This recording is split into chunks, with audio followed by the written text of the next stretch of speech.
Hello, this is going to be a review of the Mini 4x4 QJ. It comes out of the box pretty smooth. I have lubricated this and it works pretty smoothly now, but even out of the box it comes pretty smooth.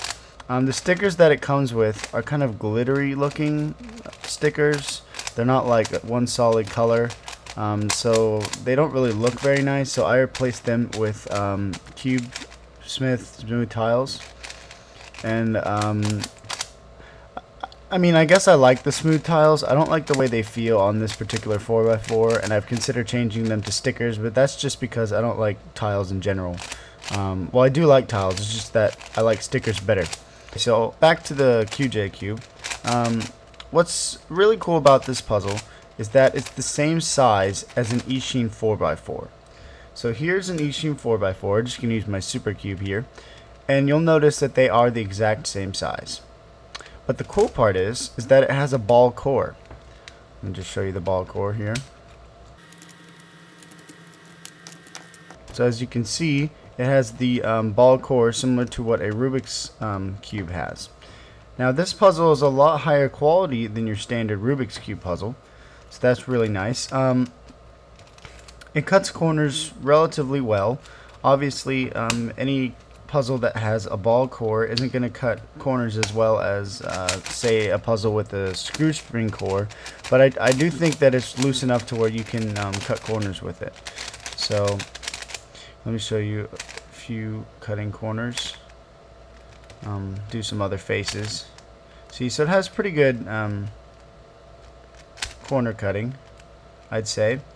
It's definitely the best out of the ball cores. The Mini QJ is definitely the best out of those.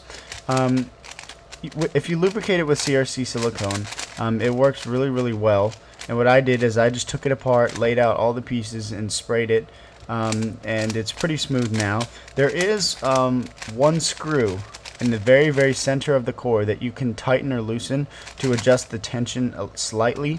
But I wouldn't loosen that very much, because what happens is that the ball core, if it's too loose, it turns into like the Rubik's brand ball core, to where it's so loose that the pieces lock up all the time. This puzzle is really smooth as is, and I don't think you need to loosen it, because if you do, it'll lose a lot of the structural integrity. Now, lubricating this puzzle will make it a little flimsy, and what I mean by that is that when you're trying to do, say, moves like this, so you just witnessed it, I pushed this layer right here, but this layer moved also. I didn't mean for that to happen. So now I get a lockup. So if I move only the second layer, there, that's what it should do.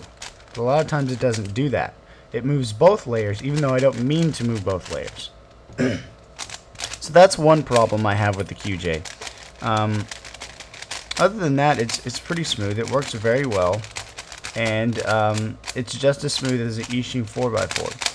I've done little experiments contrasting the QJ and my Eachines. I have two Eachines. One of them is pretty much brand new right out of the box. The other one I've had for a while. And I timed myself with various algorithms. I did the this algorithm, the R'(U' algorithm, on the outside ones, and the QJ performed better when it comes to outside rotations, such as corner cutting and things of that nature. But the Eachines were better doing the same algorithm on the inner slices. It seems like the QJ, like I said earlier, when you try to move both layers, it ends up moving two layers independently. Like they don't stick together well enough to move only one layer, so you get a lot of lockups that way.